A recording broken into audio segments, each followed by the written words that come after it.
between this moral state as found in the European countries, Western countries, 2 or 3 or 4 decades ago, and the moral state in comparison which was witnessed in the so-called Islamic countries or the Oriental countries in general. And the inference drawn from this comparison was that some people observed that if you want to see Islam in practice, you better come to the West, to the Christian world, rather than go to the Muslim world. That is in a nutshell the essence of the question, that part of the question which was asked yesterday. And the second part, which is revealed today, deals with this aspect that suppose if that Western civilization, as was found a few decades ago, had preserved in all purity till today, then were we to learn Islam from that civilization? And as the question himself said, it was just hypothetical. So it's only an academic interest in it, not a real interest, because he agrees that that Islam, if it is called Islam properly, is no longer in existence in West either. And the third is that we as Ahmadis are regarding the values for which we were created to guard and to impart them to the rest of the world. So as far as the first comparison is concerned, I think Malak Sahib has not done his homework properly and extensively, because without defining Islam, you can't enter into comparing the values of Islam or declaring the values of Islam to be found in a certain civilization. Islam is a wide religion, or a very wide concept. It has relations to human interest, both in this world and in the world to come. It deals with all aspects of human nature in which man can have interest.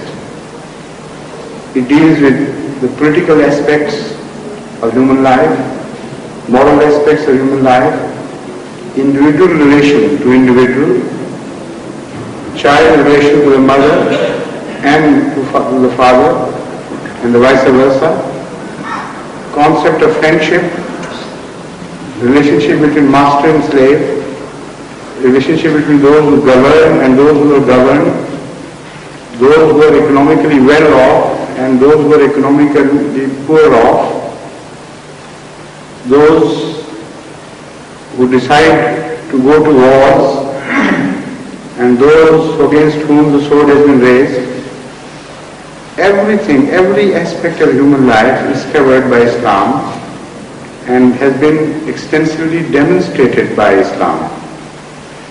So, first of all, the question should have dealt with the concept of Islam, and then it should have defined which part of Islam was in evidence. Then if it had been said that were we to learn that part of Islam from there, it would have been a valid question. But to call part a whole first, and then to derive a conclusion based on this erroneous conclusion to begin with, is, to say the least, is a very incomplete and incorrect way of approaching a problem.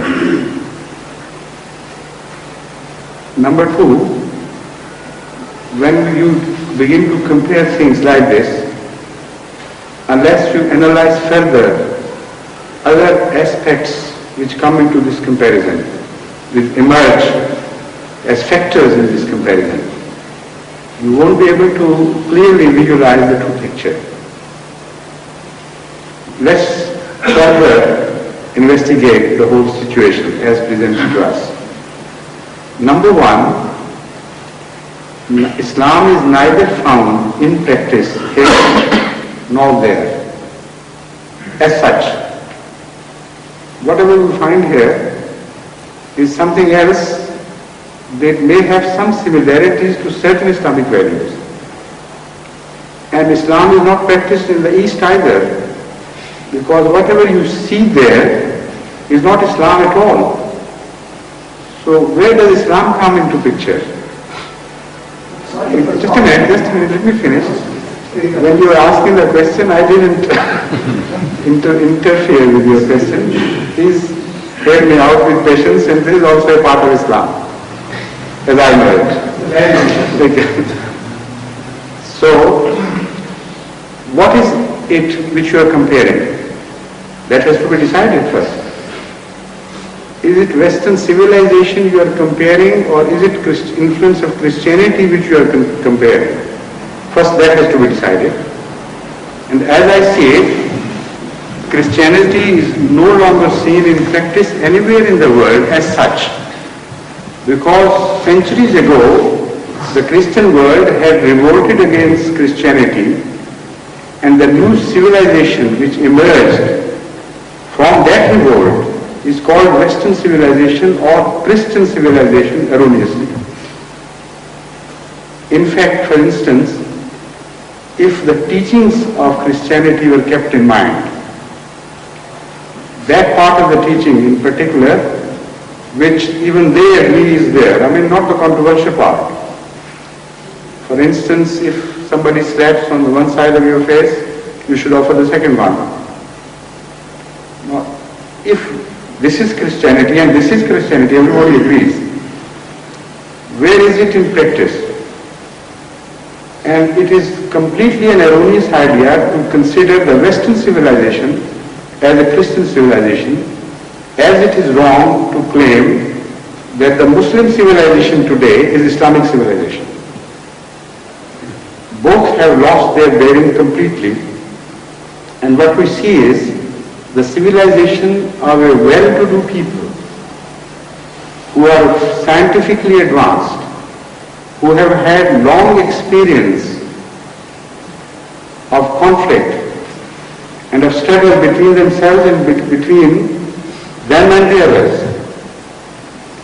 And they are a few centuries ahead of us, not in religion, but in that experience and that learning process.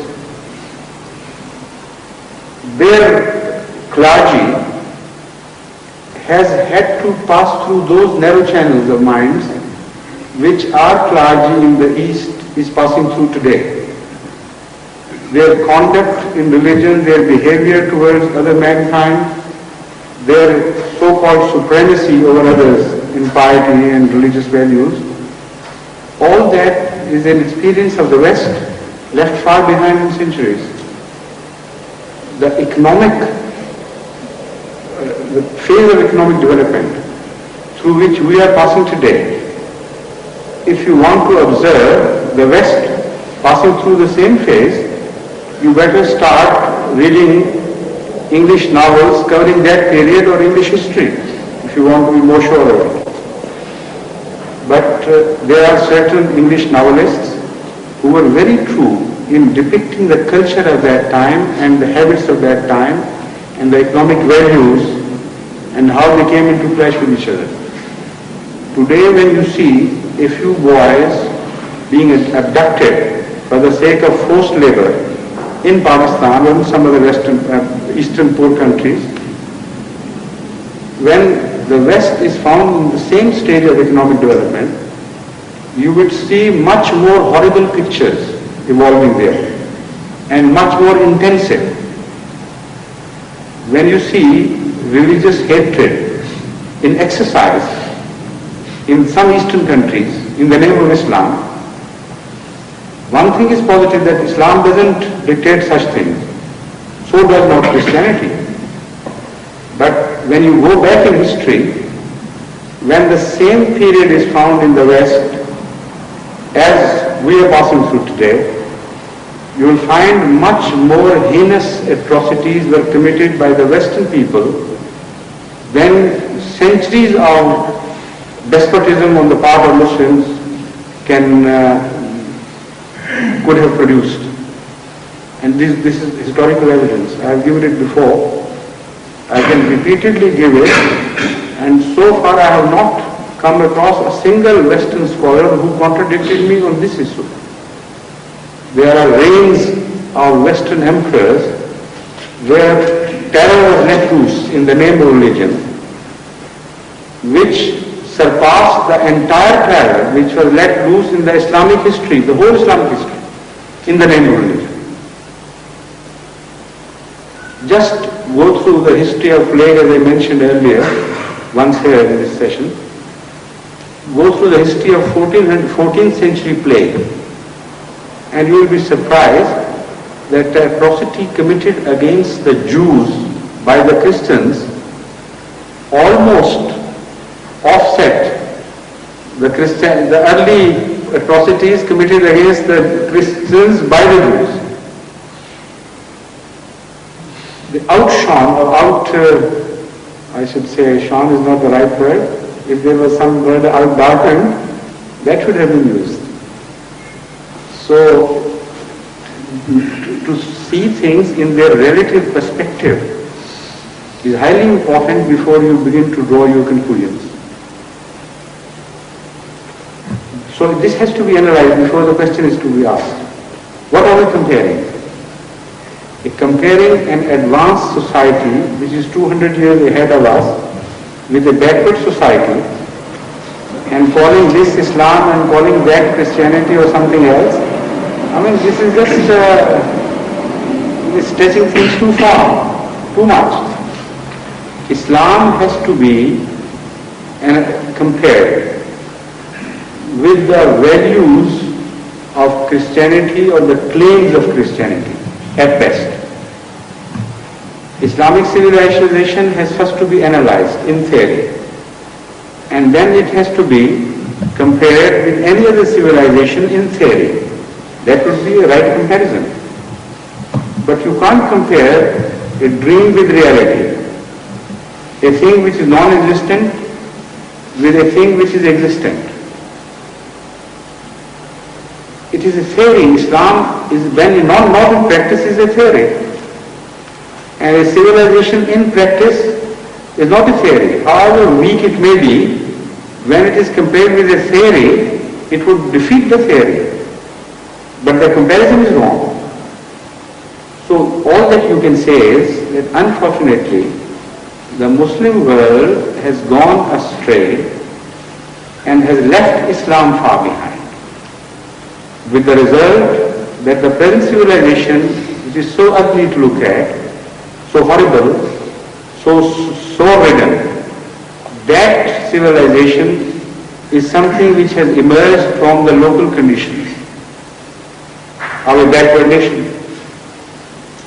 That is the best conclusion you can draw. And on the other side, whatever credit there is, it goes to a long experience which is economic experience more than anything. For instance, you see milk not being stolen here. Why? Because everybody's economic standard is so high that to steal milk is just useless and meaningless. But whatever is meaningful they do. They don't hesitate.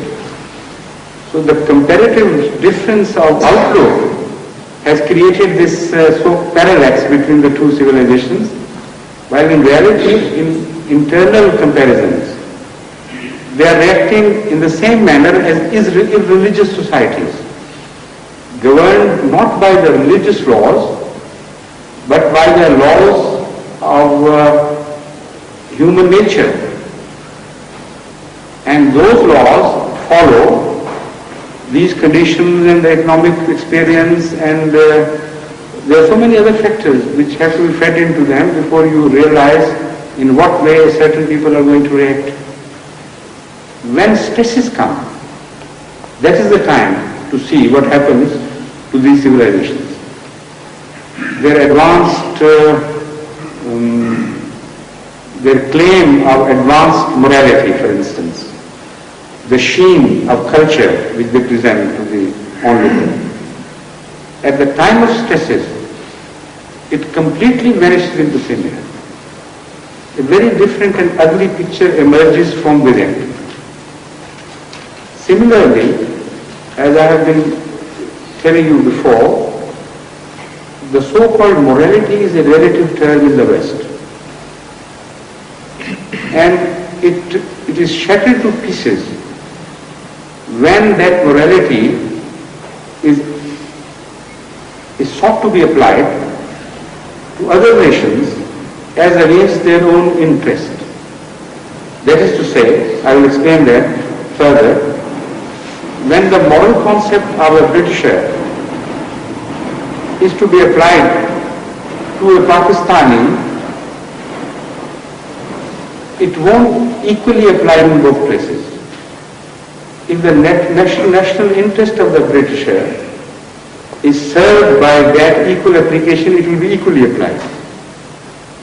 If it does not serve the national interest of a Britisher, the moral concept will go overboard, because the ultimate analysis of their morality is whatever is good for the nation is moral. The other day, a group from Cambridge, the students, some postgraduate students from Cambridge came here to discuss these things. So one of them asked this very question in a different manner. So when I told him about their moral concept and its relativity, the questioner fully agreed, immediately. He said, I know this is very absolutely correct. I said, individually, when the question of justice comes, and when it does not clash with your national interest, you will be more just to a Pakistani, to a Hindu, to a Jew, than perhaps a Pakistani would be. But when you think on national terms, even if the whole nation is to be wiped out from the face of earth, if the interest of that nation, however just, clashes with your interest, your loyalty would demand that you decide in favor of the British interest. This is an overruling moral philosophy which governs every moral subordinate law for you.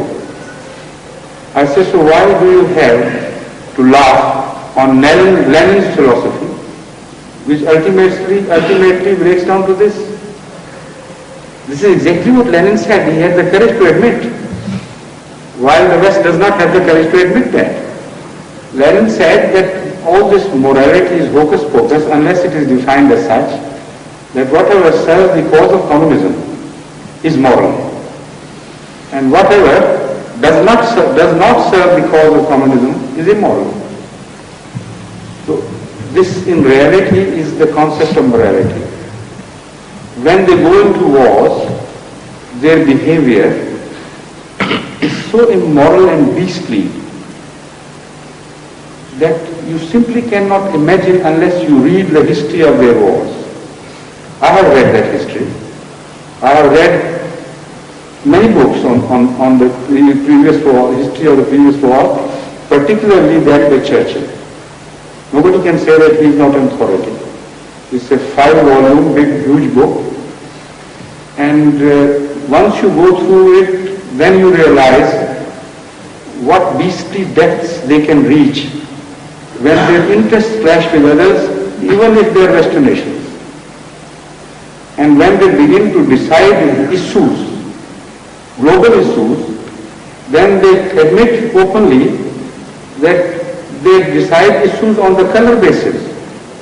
The yellow thread and the black thread and the dark brown thread and so on and so forth. And even communist philosophy is forgotten at that time. As against the evil of the yellow thread, the Russian white would favor the Western white. So what is morality here?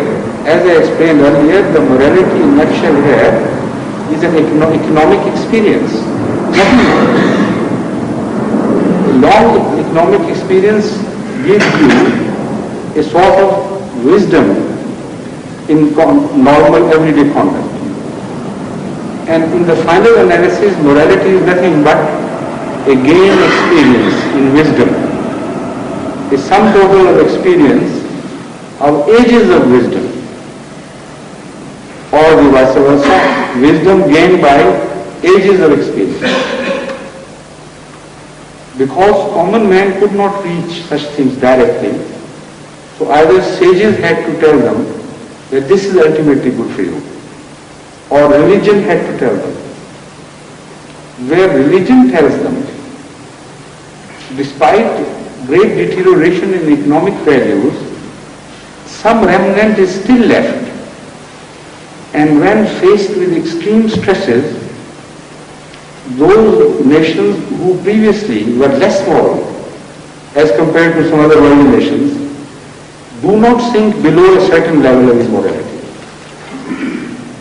But those nations whose roots are not religious, but they have gained their morality through a long experience alone, when stress comes to them and they are tried, they break down completely and their moral standard stoops much lower than those poor nations against whom they was rated higher in moral values. For instance, I will again compare not West with East, but Hinduism or the Indian morality with the Pakistani morality.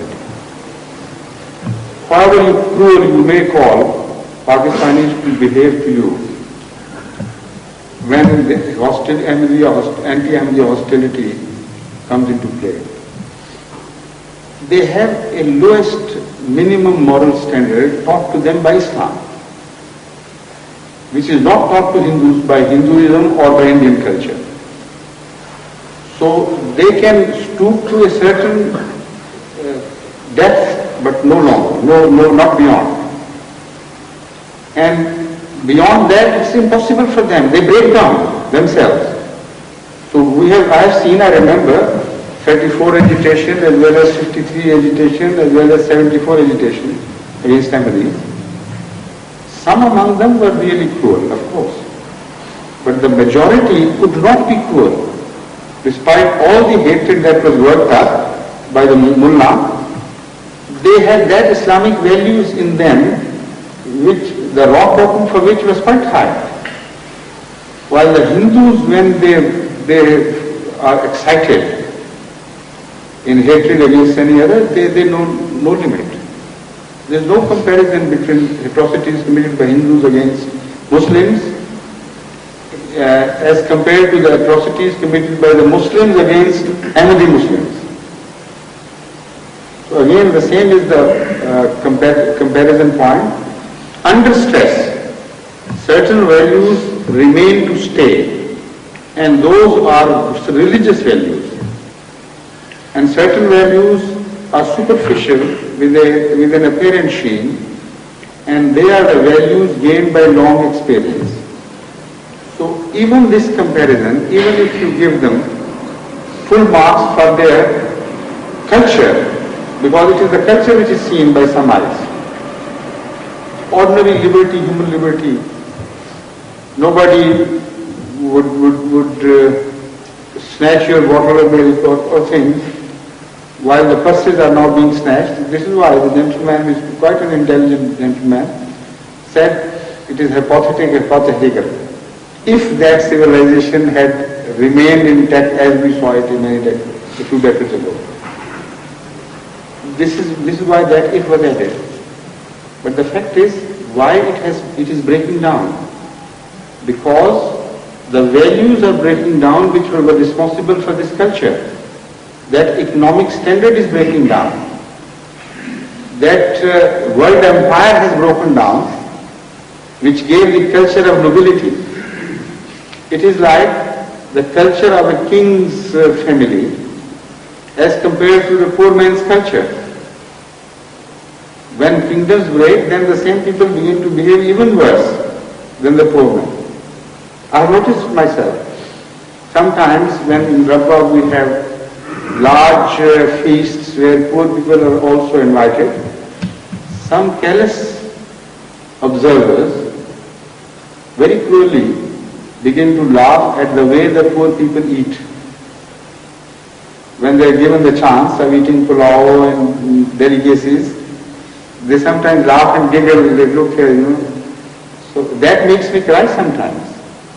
And I tell them later on, it's a shame on you. In fact, you're forgetting this fact, that even if you were tried with one day's deprivation of those good things which you are provided every day, you would fall more inhumanly upon these things, fall to such food without control and in a more shameful manner as you judge these people.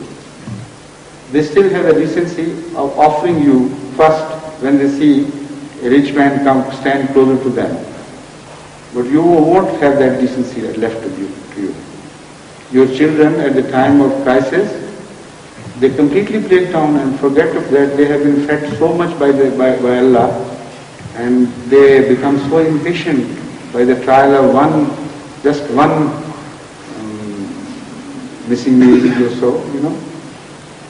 So that is what I mean. Things when they are compared, they have to be put in their right perspective, and it should be made very clear what is being compared to what. So given everything, this civilization of today cannot be compared with what is found in the East of today, because there is an age lapse of at least 200 or 300 years. So go back to that age and then begin to compare and draw your conclusions. I won't have any objection. But to take something from far ahead and something from a backward place and to begin to compare, this is not a correct approach. This is like my brother's case. Mirza is one of my brothers who is not, our family is not very fair, but quite fairish as compared to the general standard of our country. Unfortunately, this boy and one other brother are not very fair. Rather, this Azhar happened to be on the darker side, particularly when he was a young child. So the other brother used to tease him, look here, you are dark.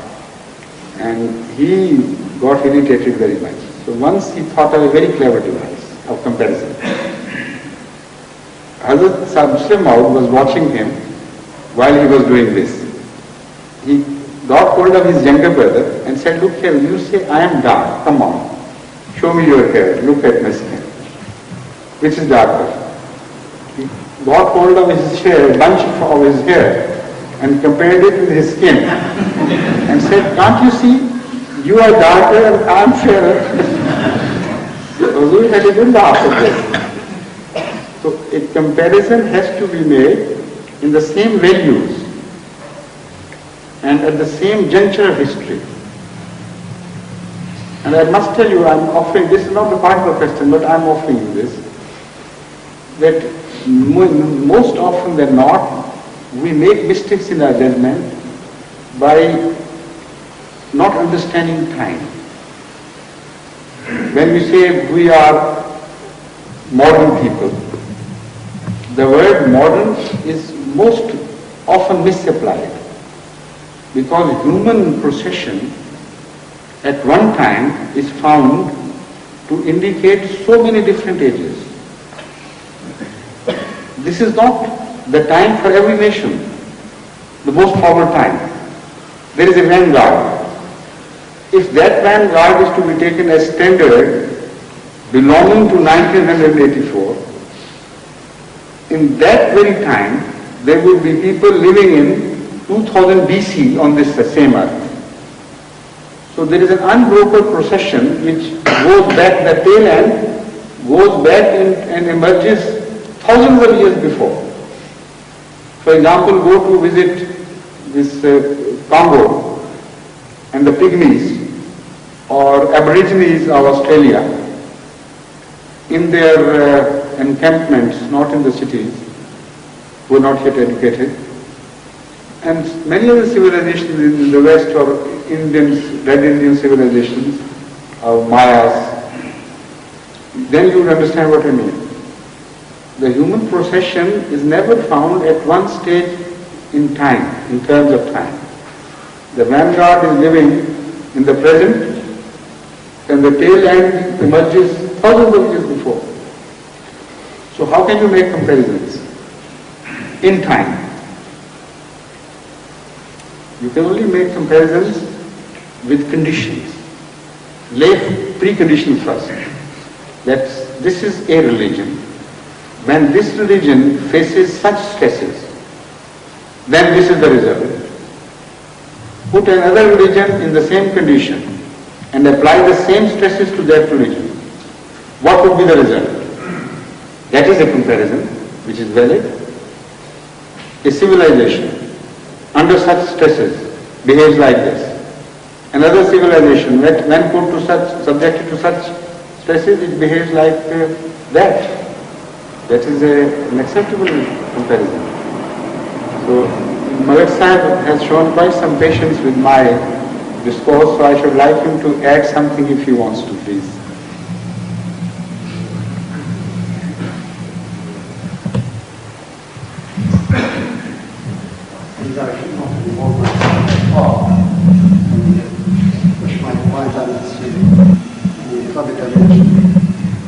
My question actually, or the clarification I question for was just very partial, very limited.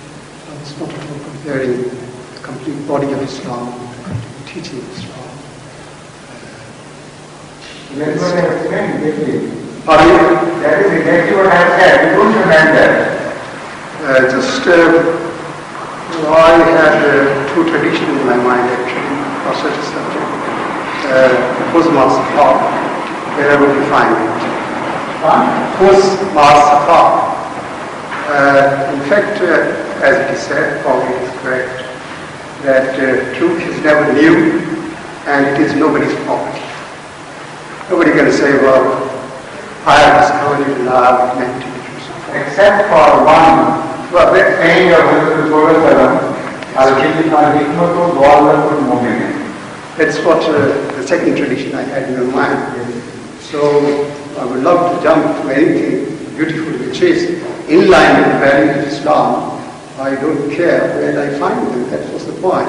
So when I related the impression of those people at that particular time, that was only in a very relative way, that they also admired that magic in a way, that was a magical impact on them, that they, being Muslims, they had to profess and say that well, Islam, these values. They also were saying very relatively what sort of Muslim they were. It is beside the point, but that was very, very relative and partial question. Our civilization, which we have produced, was no comparison between Islamic civilization and the Western civilization. Horrible in many ways, of course. I despise it myself. I hate to know that civilization at all. But it was just a relevant thing that beauty is beauty wherever it is. That is correct. There is no doubt about it. I actually more myself as a word from beauty. But some of the audience misunderstand you, and then it is my duty to clarify their impression of what you said. So in fact, I was doing that. Any other questions, please? Yes. So you have to should start.